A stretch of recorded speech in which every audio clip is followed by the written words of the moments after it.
My son cut me off from his life for 20 years. No calls, no replies. Every attempt I made to reach him, ignored until I became rich. Suddenly he invited me to Christmas, as if nothing had happened. I agreed, but I already had a plan. When I walked into his home, I smiled and said, "I have a surprise for you." I saw their eyes light up with expectation, certain it was a check with their names on it.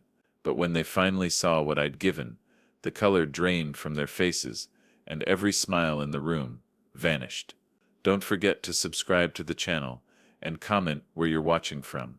There are moments in life that don't just happen. They settle in your bones and stay there waiting. That night at Ethan's house was one of them.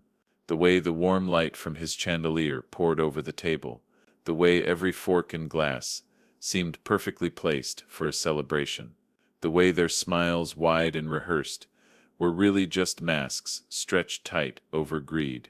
I could see it, I could feel it, and I had been waiting 20 years for it.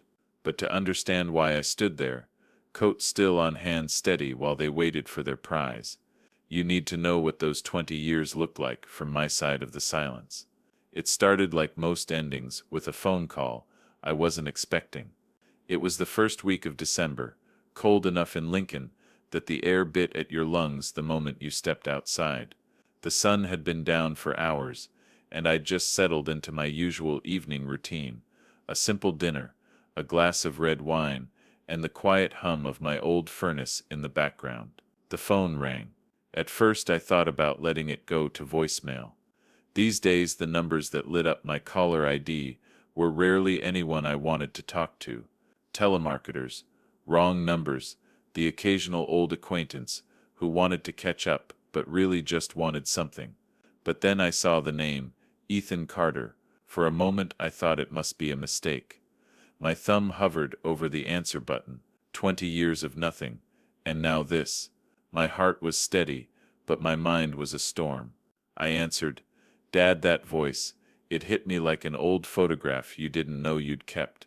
The same tone, older now, but with that familiar undercurrent I could never quite name when he was younger. A mix of charm and calculation. I swallowed once before speaking. "This is unexpected," I said, letting my words come out slow. "Yeah. Well," he gave a little laugh, the same one he used when he was 12, and trying to talk his way out of trouble. "It's been too long. We were thinking, me and Maddie, it might be nice to have you over for Christmas dinner.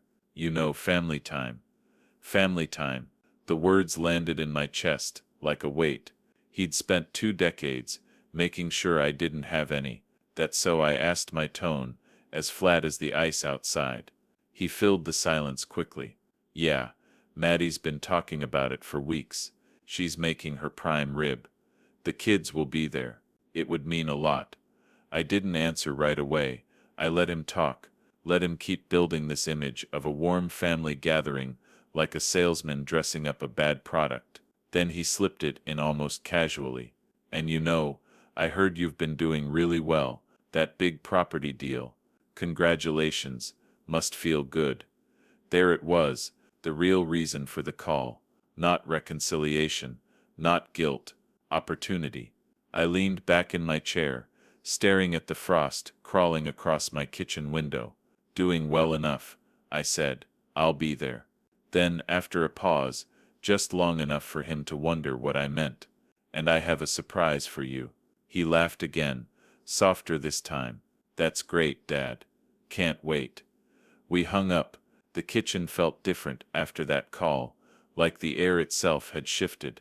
Outside, snow had begun to fall, thick and steady, settling on the quiet street, the kind of snow that erases footprints, that makes the world look untouched, even if you know it's not. On the table in front of me, my coffee had gone cold. I set it aside and pulled closer the manila folder I'd been working on for months. Inside, bank statements, property records, printouts of social media posts, and a few photographs I'd taken myself. The plan hadn't started with Ethan's call. It had started long before, back when I realized that sometimes the best way to answer silence is with patience. That night, I stayed at the table long after the call. The clock on the wall ticked steady, marking each second with the precision of a metronome. I thought about the last time I'd heard his voice in person, 2 decades earlier in a house that no longer belonged to me. I thought about the birthdays, where I'd wrapped gifts that never got opened, the cards I'd mailed that always came back with return to senders stamped in red. I thought about the winters I'd spent alone, the only sound in the house, the wind rattling the windows, and I thought about how quickly that silence had ended. The moment money entered the picture, I got up, crossed the kitchen, and poured the coffee down the sink. It was bitter anyway. Then I went to the window and watched the snow pile higher on the branches of the maple in my yard. The streetlight outside cast a pale gold circle onto the drifts, and for a moment I could almost see another winter, another December when things were different. That was before Ethan learned how easy it is to erase someone from your life, before I learned how to live without needing to be wanted. When I finally turned away from the window, I knew two things for certain. One, Ethan thought he was in control of whatever would happen on Christmas. Two, he had no idea who he was really dealing with anymore. That week moved slowly, the way time does when you're waiting for something you've planned down to the smallest detail. I went through my days as usual, grocery shopping, reading the paper, taking my morning walks through the snow-packed sidewalks, but underneath it all there was a current, a quiet anticipation. Every so often, I'd open the folder again, adding another note, another piece of the puzzle, a copy of a bankruptcy filing here, a screenshot of a Facebook post there. It was all part of the same picture, one I intended to show him when the moment was right. On the morning of Christmas Eve, I took my time getting ready. I shaved carefully, put on the navy sweater I only wore for special occasions, and laced up my polished shoes. I wanted to look like a man who had nothing to hide. The drive across town was quiet. Lincoln's streets were lined with houses glowing with lights, the snowbanks reflecting reds and greens from porch decorations. People were already gathering inside their windows, fogged from the warmth, laughter spilling faintly into the night. Ethan's neighborhood was newer rows of nearly identical houses, each with its own attempt at holiday charm. His was lit just enough to look inviting, but not enough to look expensive. When I pulled up, I could see shapes moving in the living room window. I took a moment before getting out of the car, just watching. Then I stepped into the cold, the crunch of snow under my shoes, loud in the stillness. Ethan opened the door before I knocked. "Dad," he said, smiling like we'd been talking every week for years. "You made it. Come in, come in." Maddie was behind him just as quick with her welcome. "So good to see you, Stanley," she said. "You look prosperous." I smiled back, but not for them. "Thank you for having me," I said, taking off my coat. "I brought something special." Their eyes met for a fraction of a second, just enough to confirm what I already knew. They thought they were about to get exactly what they wanted, and that was the beauty of it, because what I'd brought wasn't what they expected. Not even close. Not even close. The words repeated in my head, like the steady tick of a clock, as I stepped further into Ethan's living room, letting the heat from the fireplace roll over me. The place smelled of cinnamon roasted meat and polished ambition. Maddie's famous prime rib Ethan had bragged over the phone. The tree sparkled in the corner, every ornament in perfect symmetry. The garland was draped with mathematical precision. Even the wrapped gifts under the tree looked like they'd been staged for a catalog photo. It was a house that screamed, "Look how well we're doing." But I knew better. Years in real estate will teach you to read a room the way a surgeon reads an X-ray. There was something forced about the shine, a little too much effort in every detail. Ethan took my coat with exaggerated warmth, hanging it in a closet that smelled faintly of cedar. "You made it," he said, that practiced smile, never faltering. "Traffic wasn't too bad, huh?" "Light," I said, my eyes already scanning the dining room beyond him. 12 place settings, crystal glasses, linen napkins folded into perfect triangles. This wasn't a cozy family dinner. This was theater. Maddie swept in her perfume, arriving a half-second before she did, pressing a wine glass into my hand before I could say no. Cabernet, she said sweetly. I remember you liked that.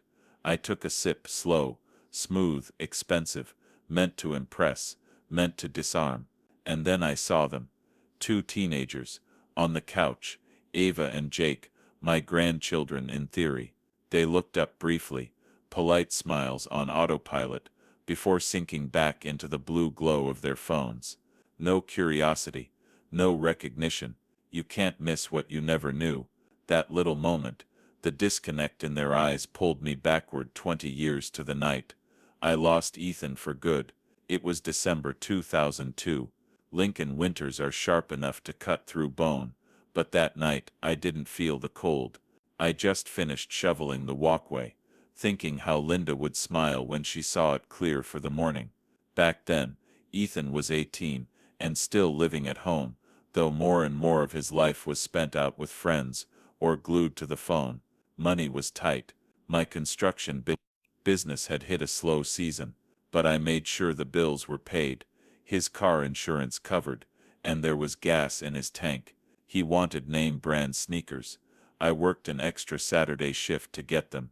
He wanted a better stereo for his car. I sold my old watch to make it happen. I thought that was what fathers did. That night I walked in from the cold, stomping snow from my boots, when I heard voices in the kitchen. One was Linda's, lighter than I'd heard it in years. The other was Robert Weston.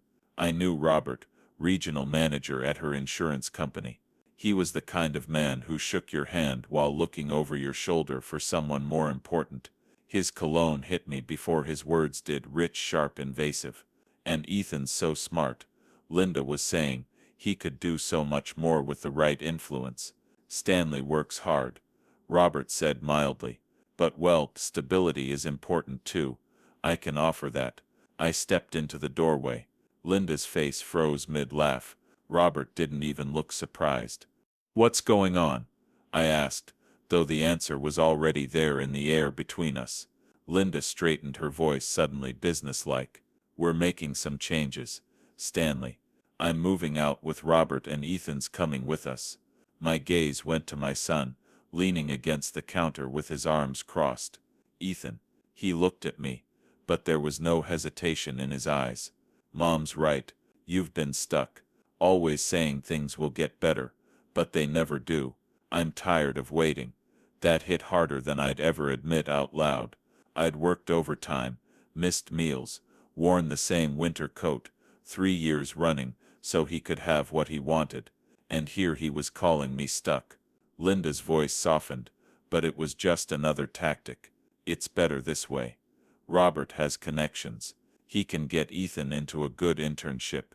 Real money, real opportunities. You can visit my own son. I wanted to fight it. I wanted to grab him by the shoulders and shake sense into him. But the truth was in his face. Ethan had already made his choice. The divorce came fast.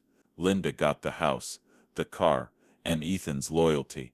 I got an apartment with leaky pipes, and the sound of strangers through thin walls. The first Christmas after I mailed Ethan a gift, and a card with a $100 bill inside. It came back unopened, returned to sender stamped in red. The next year I tried again. Same result. By the third year I stopped sending anything. Dad, Ethan's voice snapped me back to the present. You okay? You looked far away. Just remembering. I said, my tone. Even Maddie leaned closer, that rehearsed smile back in place. We're just glad you're here.